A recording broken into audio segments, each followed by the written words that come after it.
ပကံကျွန်တော်တို့ယနေ့ခေတ်မှာခေါ်နေပကံဟူသောအမည်အစဉ်စဉ်ပြောင်းလဲပုံပေါ့နော်ပြုခေတ်ကမှာဆိုရင်ပကံကိုပြူကာမလို့ခေါ်တယ်အဲ့ဒီကနေတစ်ဆင့်တဖြည်းဖြည်းနဲ့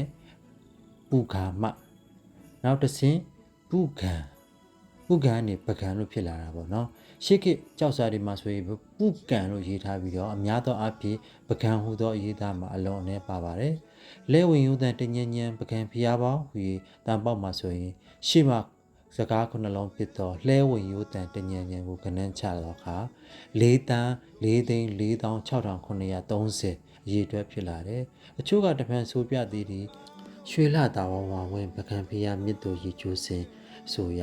4,446,440နဲ့အရေးအတွက်မှာ AR မြစ်ကမ်းပါသို့ပြောကြသားပြီးလို့ဆိုရပြန်တယ်။ဒါပေမဲ့ပကံခိကပင် AR မြစ်ကမ်းမှာတည်ထားတဲ့မြတ်ဘုတ်ကိုလာသောရွှေစည်းကုန်းတောင်ဘက်ကိုလာသောလောကနန္ဒာစီတို့အကြားမှာဆိုပကံဟာတည်ရှိတာပေါ့နော်။အဲ့တော့ကြောင့်မို့ AR မြစ်ကမ်းမှာပြိုခြင်းဆိုတာကပထဝီအနေထားကြောင့်ထို့အဆိုကို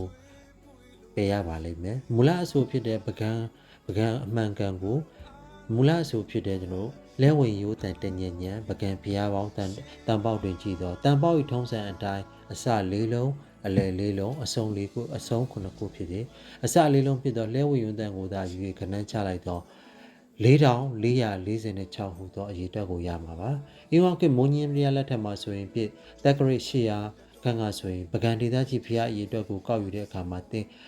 ဂေတအဖြစ်ဝင်းထိန်ချံပကံဖျားပေါင်းဟူမှတ်သားထားတယ်။အဲ့ဒီအရေးအတွက်ကိုချယူတက်မှာဆိုရင်4,494ဖြစ်တယ်။ကုန်းပေါင်ခေတ်မှာဆိုရင်ပြကပြတပုတ်မှာဆိုရင်မြတ်ဖျားစုရီဖြူရွှေလို့ဝင်းပကံပြည်ပဲတိုင်းထားနေစံမမီထင်ရှားစောမှုနေများဟူရေးထားတဲ့မို့ကျွန်တော်တို့ဖြူရွှေလို့ဝင်းကိုကောက်ရည်တွက်မယ်ဆိုရင်4,445စုဖြစ်ပါတယ်။ဟုတ်ကဲ့အားလုံးကျေးဇူးပါတယ်။ Live Secretary ကျေးဇူးပြုလုပ်ပြီးတော့ပါဦးခင်ဗျ။